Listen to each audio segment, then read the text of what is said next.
The views and opinions expressed in this program do not necessarily represent those of Natural Bridges Media or KSQD's staff, volunteers, or underwriters.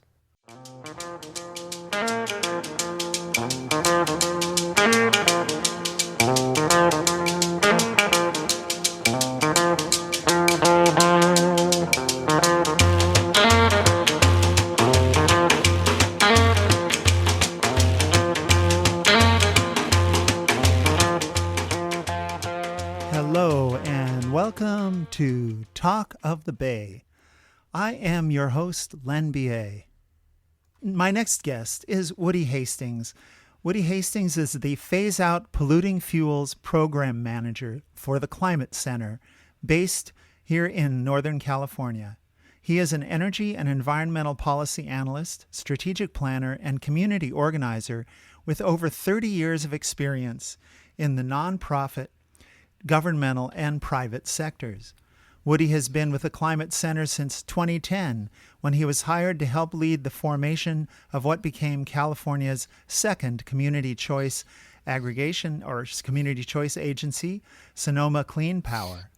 After the launch of SCP, Woody worked to expand community choice agencies in other parts of California, including the Central Coast. In 2020, with CCAs established throughout the state, Woody's focus shifted to work in the oil and gas supply side issues of extraction and refining of fossil fuels. The emphasis is on how to advance a comprehensive, coordinated, equity-centered, worker-friendly, managed transition away from fossil fuels in California. The initiative he manages also includes demand-side end use of fossil and other polluting fuels, particularly in transportation policy and building electrification. Woody received his bachelor's degree in environmental studies from San Francisco State University with an emphasis on sustainability and social justice. He is also a fellow of the Leadership Institute for Just and Resilient Communities. Woody Hastings, welcome to Talk of the Bay. Well, thank you very much, Len. Thanks for having me here, and good evening to all your listeners. We know that climate change is upon us and causing real harm already. Even if we live in locations with so far relatively tolerable effects, it is evident in the higher insurance rates we're paying, the displacement of people in other parts of the world seeking to migrate to milder climates. And for those of us on the California coast, we witness it in heavier winds, more intense rainfall, hotter hot spells, and increased risk of floods and fires. For those of us who've been around for more than a few decades, it's easy to see that the climate is going into overdrive.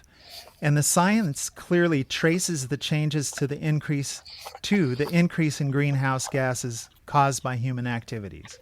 So we know what the problem is, and we know that there are solutions.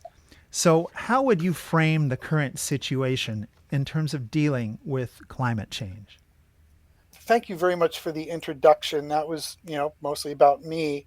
Just so folks know about the Climate Center, it's an organization, a nonprofit organization that was founded in 2001 county with a mission to reduce greenhouse gases everywhere, but starting in California. It's at theclimatecenter.org. So the issue is, you mentioned the impacts, and we are feeling them. And I'm based in Sonoma County. Here in Sonoma County, we faced a series of really extreme wildfires, starting Tubbs fire, and we've seen unprecedented wildfire and other extreme weather events and disruptions, swings of atmospheric rivers to drought to all kinds of heat. And, we're living in the age of consequences of the climate crisis. We're entering the age of consequences. And organizations like the Climate Center have been struggling to address the crisis, address the problem, recognize the fundamental science that underpins the reality, and to do our best to get this with the Climate Center. We focus on California state policy. we don't do a lot with the federal government, and we don't work at the local level. We have worked at the local level, state policy now, and so we do the best we can to work with our legislators, work with the governor's office, work with the regulatory agencies to promulgate the kinds of policies that closer to achieving the goals that we need to achieve to meaningfully address the crisis and what we face year after year, especially in the state legislature, also in the agencies, well, everywhere, including influence on the governor's office, from a very well-funded, deep pocket, in special interests, lobby interests, oil, and boy, oh boy, they do spend money to obstruct good climate policy, clean energy policy. Every legislative cycle, we face from the likes of the Western States Petroleum Association and their allies, where good climate legislation that is beneficial on any number of levels for communities and workers and the environment, they work to thwart those efforts.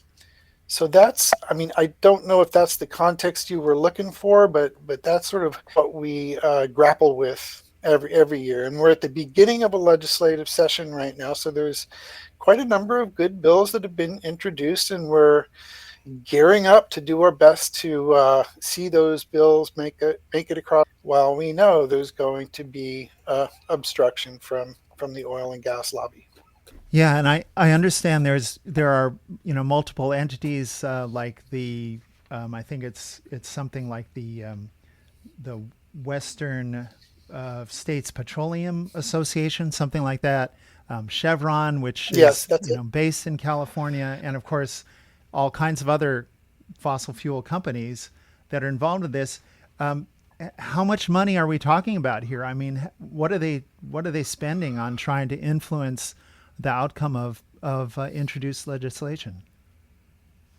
Well, just in California, latter, they spent an unprecedented amount of money, close to $30 million, a little over $27 million on lobbying in 2023, and that's just in the Wow. state of California.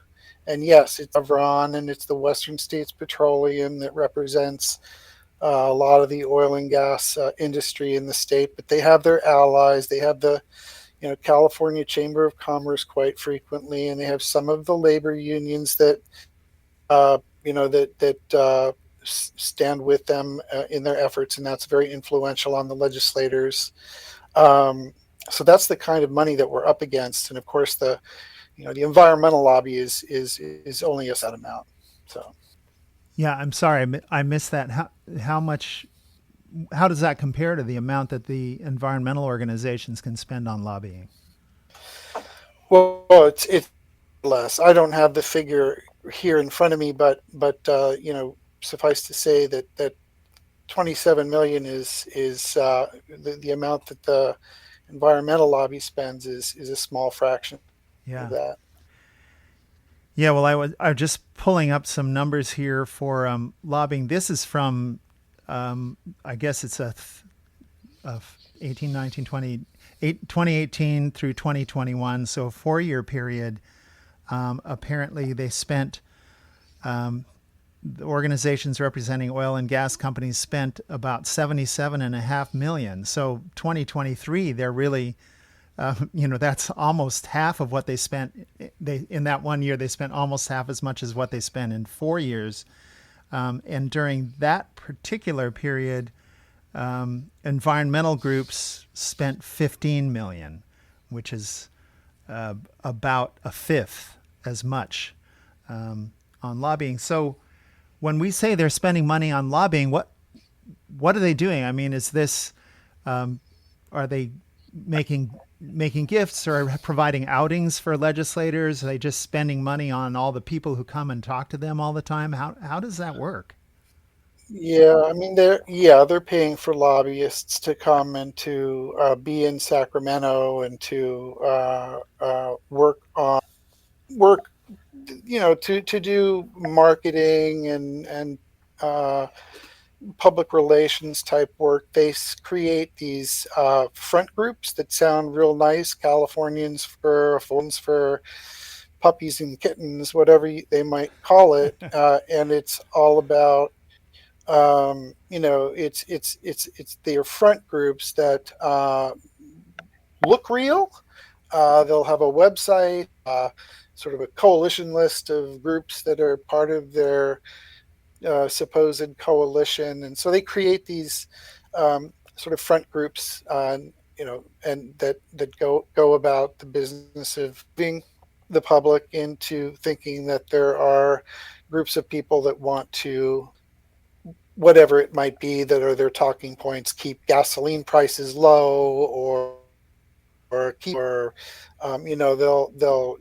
they'll do focus groups to figure out what kinds of messages resonate for voters. But a lot of it is spent on direct lobbying in the Capitol building, and attorneys and paid lobbyists and consultants. Yeah. And I think we're seeing the results. Are there?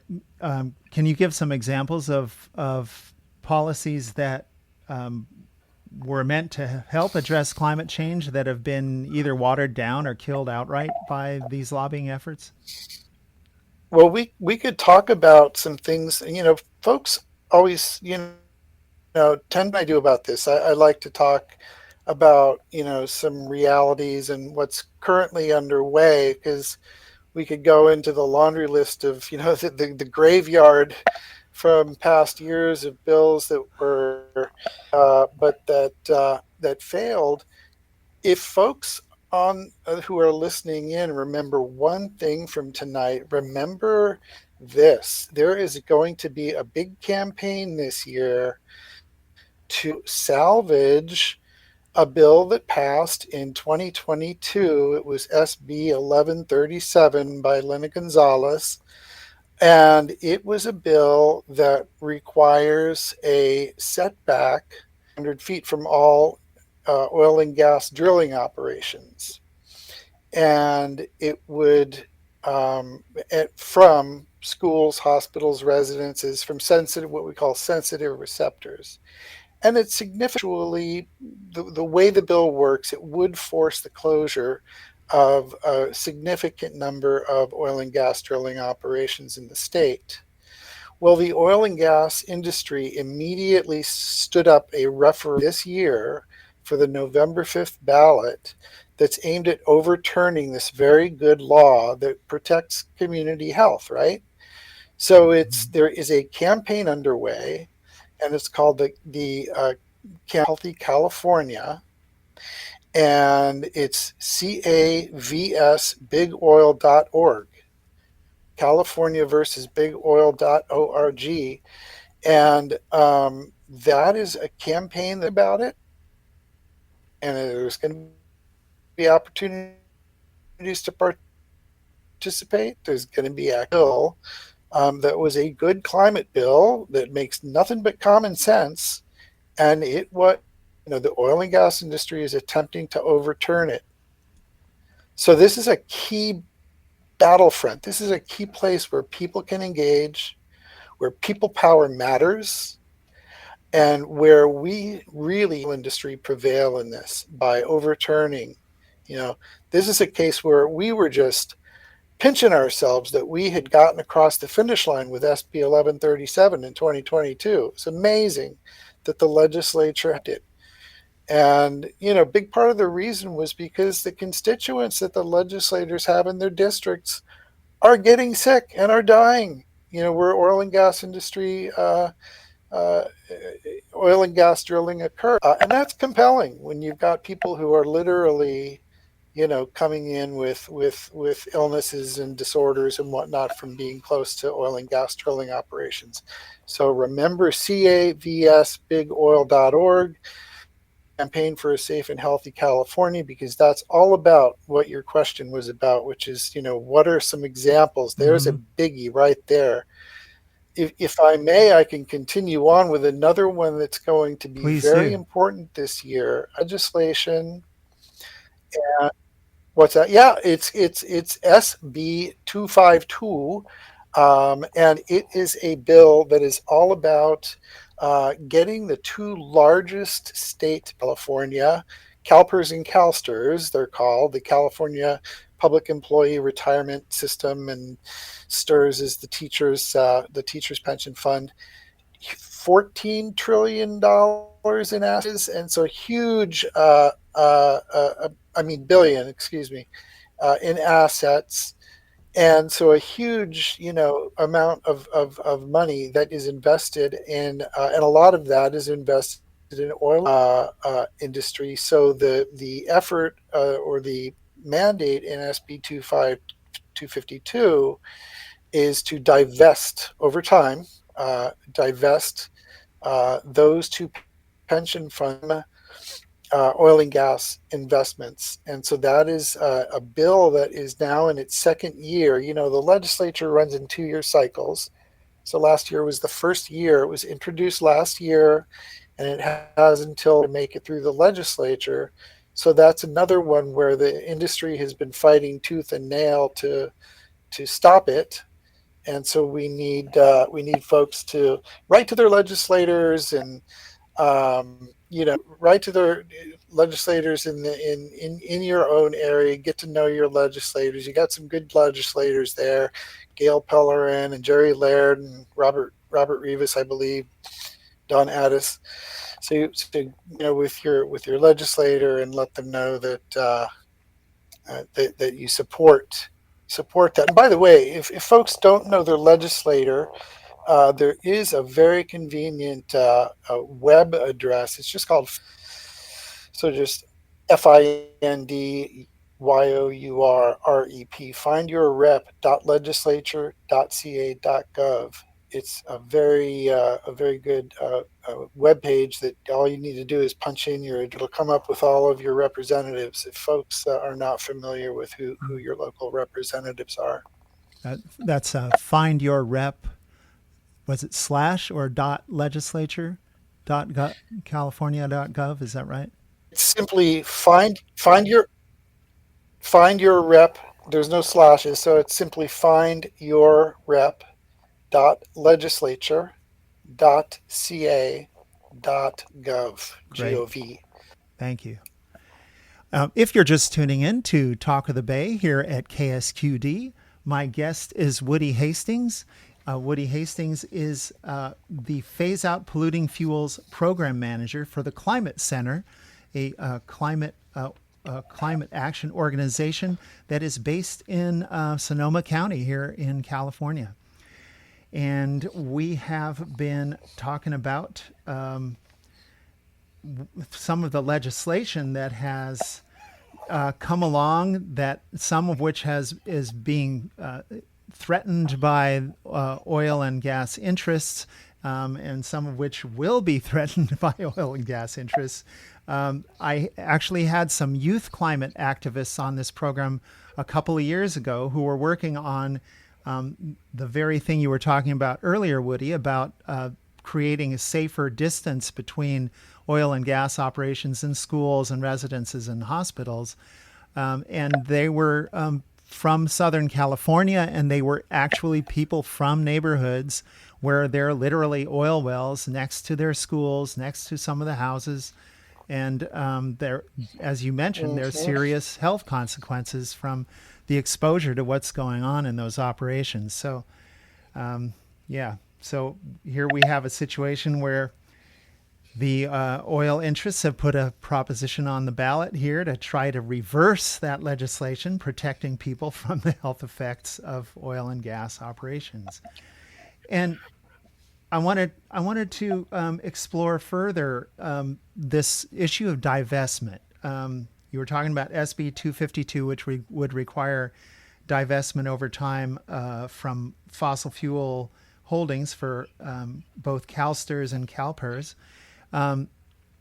there's a lot of people who have been advocating for divestment from fossil fuel industries, and all around, from for universities, from local governments, etc. But now, in some states, there's actually been legislation to essentially outlaw these campaigns. I mean, actually, like, no, you can't even ask for that to happen. That's against the law. Um, could you tell us more about what's going on, and how obviously it's going to vary from state to state and place to place, but are you aware of what's going on around the country in regards to divestment? No, I know that it's a movement that's growing. It's all I can do to keep up with everything that we focus on here in California. With divest focus here is for last year and for this year has been really on SB 252 and those two big pension funds. But it's something people can understand. Um, you know, you'll hear the opponents of divestment say that it's not going to have any effect, but the proof is in the pudding that vociferously. So it's pretty clear that it'll have an effect. And so we're persisting, and we're hopeful that this bill will get across the finish. I saw you had shared a news item with me today, in fact, about some municipalities in the state are passing ordinances to ban any new gas stations. And I think the understanding is, if we're phasing out fossil fuels, there's no point building new gas stations, because if anything, we're going to see a drop in demand, not an increase. So I wondered if you have any thoughts about that as a local policy, and how effective that might be in helping to move us towards a carbon-free future in California.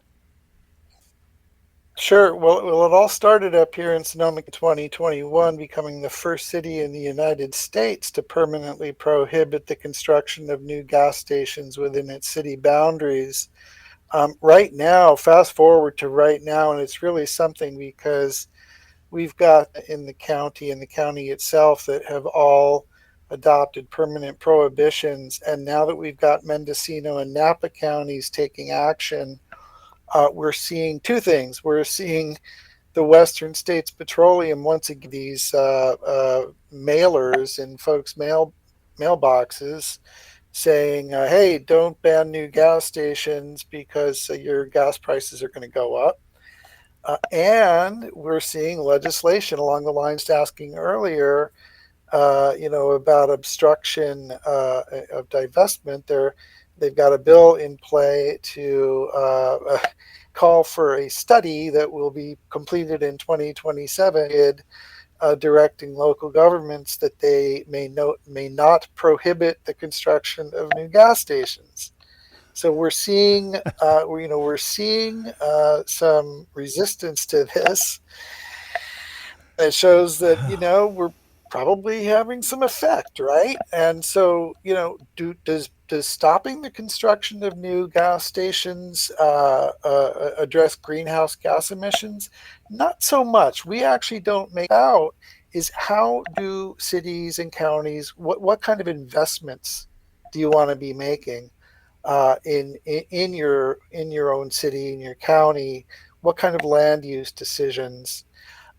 And a lot of the cities, all of the cities actually in Sonoma County, and in the county itself, and I would imagine in the Central Coast as well, have adopted climate emergency declaration. Typically say, whereas the climate crisis is real and it's been the hottest year ever, we shall all of our policies, we will look through a lens of the climate crisis and make decisions.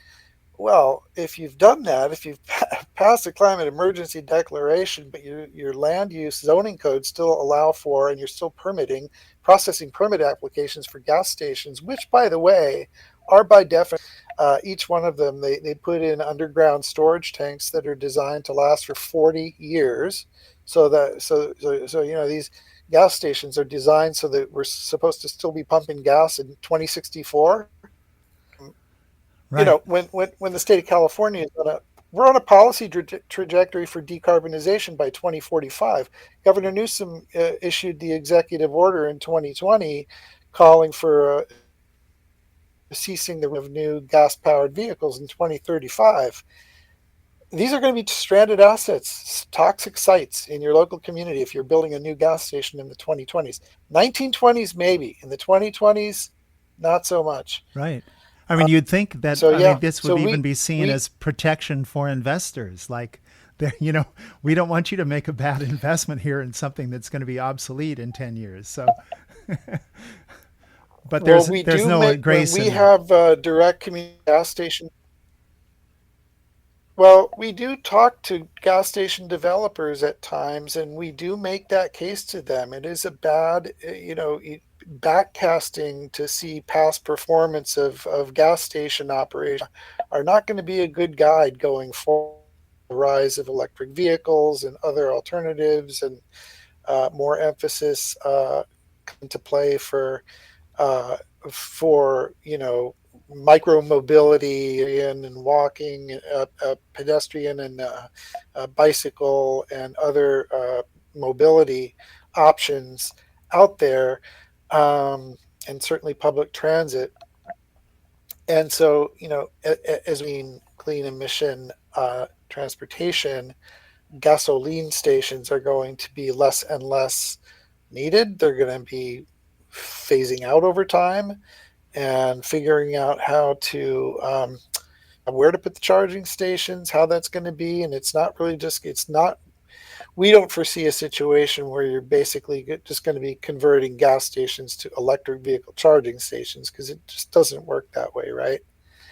So that's something that's growing and expanding. As I said, it's happening in Napa, it's happening in Mendocino County, other parts of the state. We get phone calls from folks all around the state. So I think we're going to see campaign continue to expand in other areas.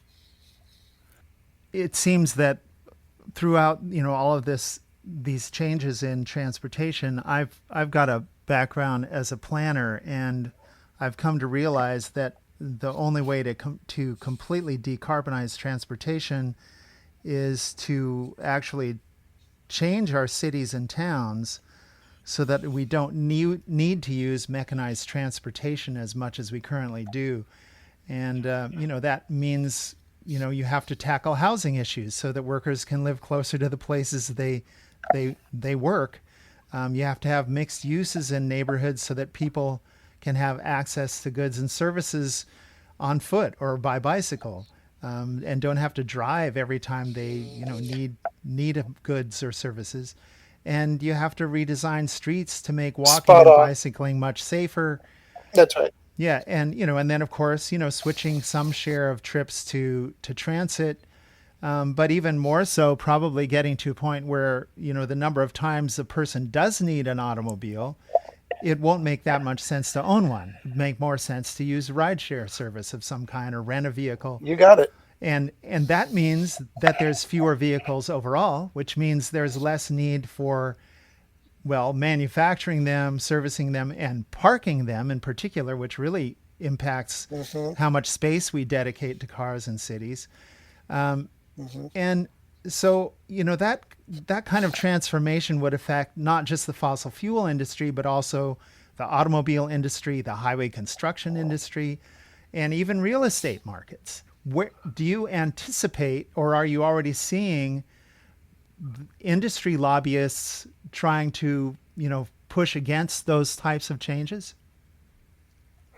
I mean, I think in general we're seeing that.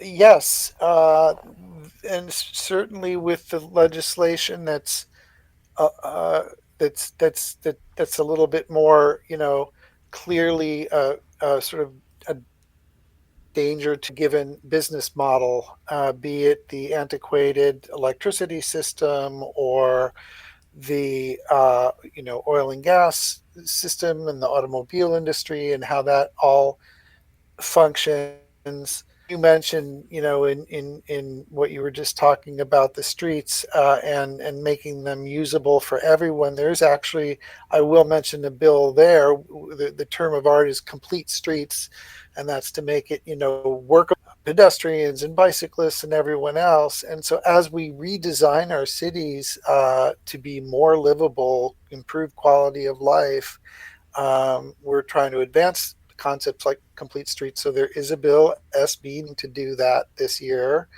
It's a Scott Wiener bill. He's a San Francisco legislator. So there's one for that.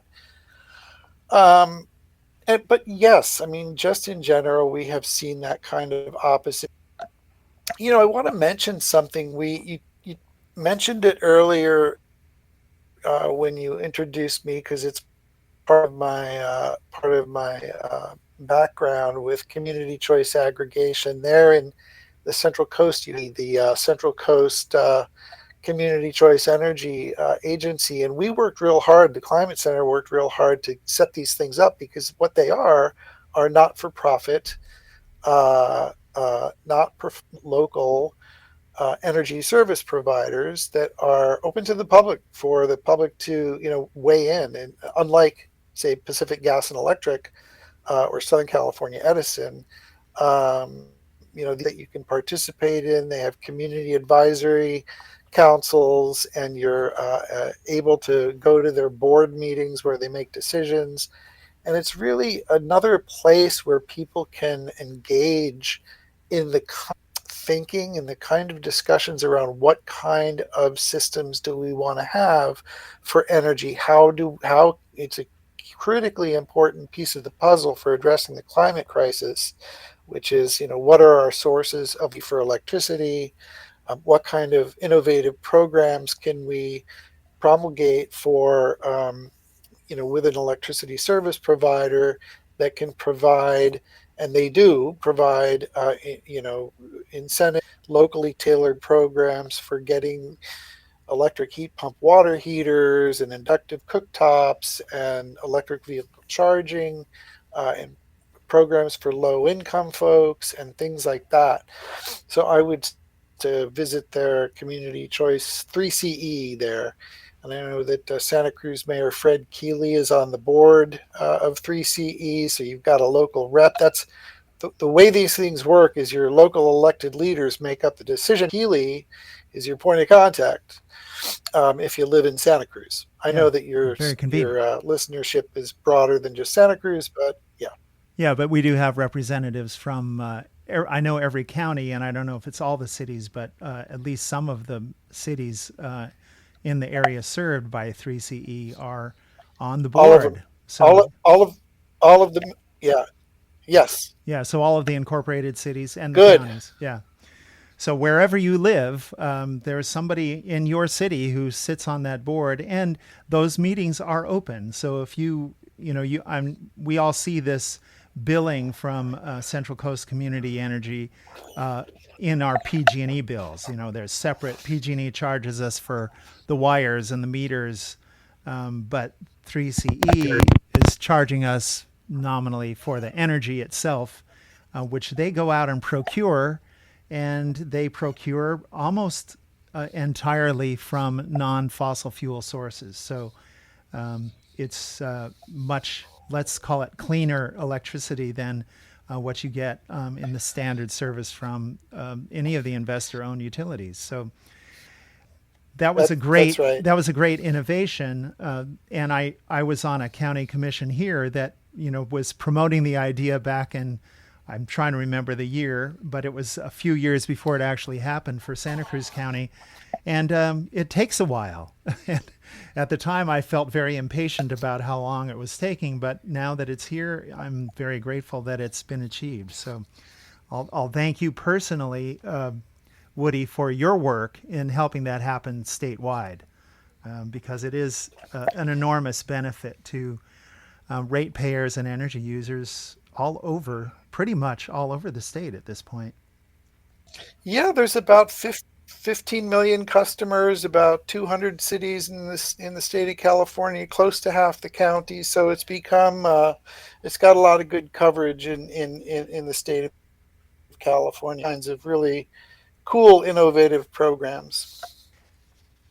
Now, the oil and gas industry has been getting louder in its calls for technologies like carbon capture and storage, which sounds like a good idea until you find out how much it costs and how little effect it actually has.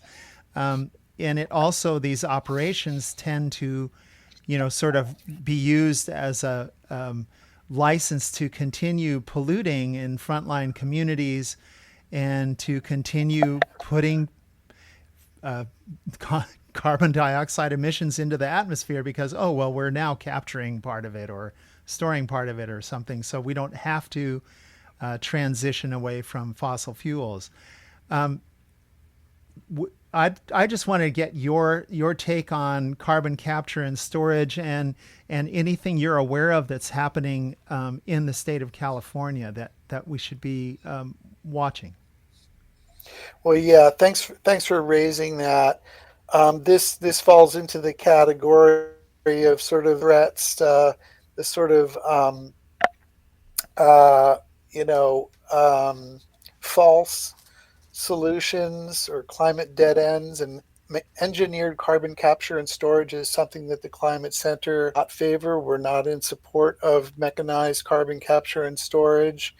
As you stated, we see it largely as a means for the fossil fuel industry to continue business as usual, extracting, mining, and selling fossil fuels, whether in the state or exporting them. And so, yes, we see it as a threat, as a problem. The Climate Center does strong support for and has actually led uh, carbon capture, but via natural means, through natural and working lands, means of doing climate smart ranching and ag operations where you're actually been in the soil and improving the bottom line for ranchers and agricultural operations. So there is, we do believe that there is a great need to our the way we manage our lands, both working lands and the forests, and so that's an important piece.